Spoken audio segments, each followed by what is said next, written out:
Hi guys, it's Charlie Tango 1994 back with another YouTube video.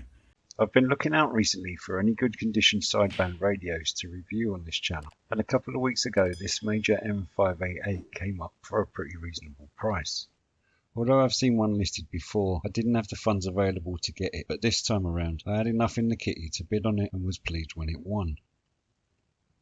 I was really pleased with it since it came with the original Major microphone and was in much better condition than I expected.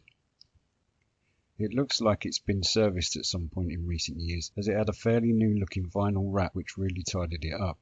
There's a little sticker on the top of the vinyl which must have been the fella that did it. The dials are showing a little bit of wear, but overall it's in very nice condition. In terms of looks, it is very similar to some of the Rotel rigs I reviewed right at the start of the channel, and in fact it was a Rotel rig that I first started out again with when I first got back into the hobby. It's got a nice clean look with the clear swing meter, 4 switches and 4 dials, as well as the large channel selector and red channel indicator.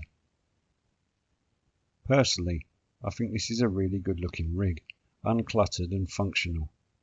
It lacks a lot of the options offered in other sideband radios with a choice of only 2 bands, and because of its age, no menu driven settings on this one. It's a Cybernet board, so lots of other similar marks out there, like the Ham Internationals and TriStars, although the M588 doesn't have the band selector dial. There are other major rigs that use the switches to change bands. This one only allows us to switch from low to high. We'll take a look at that again in a moment. The dials at the bottom start with the clarifier on the far left. This dial appears on all sideband radios and allows you to fine-tune an audio signal when in upper sideband or lower sideband. Next to that is the mode selector, allowing you to switch between upper sideband, lower sideband and AM and FM, so no PA or CW on this one. Next along is the squelch, and lastly is the power on off and volume control. Looking at the switches, we have a noise blanker and an automatic noise limiter, although the switch on the blanker here isn't working. Then we have the high-low switch, which moves us from band F, which contains 27555 or the 555, which is the international calling channel, and band E, which contains the 305. What this radio doesn't have on it is the UK 40 or Muppet band, but I do know of rigs that have had this switch converted to allow access to our peculiar offset frequencies. I too have heard of them being converted to totally 10-meter radios also. I've got a second temporary antenna set up in the Radio Shack at the moment, so I was able to test the transmit on it by running both rigs side by side. I've had the Major powered on a bit over the last couple of weeks, and I've had some good signals in when it's been connected. Testing the receive today, the clarifier was nicely centered on frequency.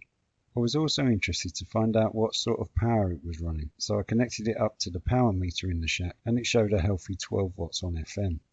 As with all of the old sideband radios, there is an absence of a frequency counter, but without one, you do quickly get used to which channels are the busy ones, and you can always keep a frequency chart handy. I have this frequency counter knocking around in the shack, so I had another way to check if the Major was on frequency. I really like the styling of this old radio, but it is missing a few things you do get on other radios, and not having the UK block might be an inconvenience for some, but it's still a great radio in really good nick. As nice as it is, it will need to go back on eBay, as I have some of the money I need to review my next rig tied up in it, so it will be off to a new home pretty soon to make room for the next sideband radio I want to review on this channel.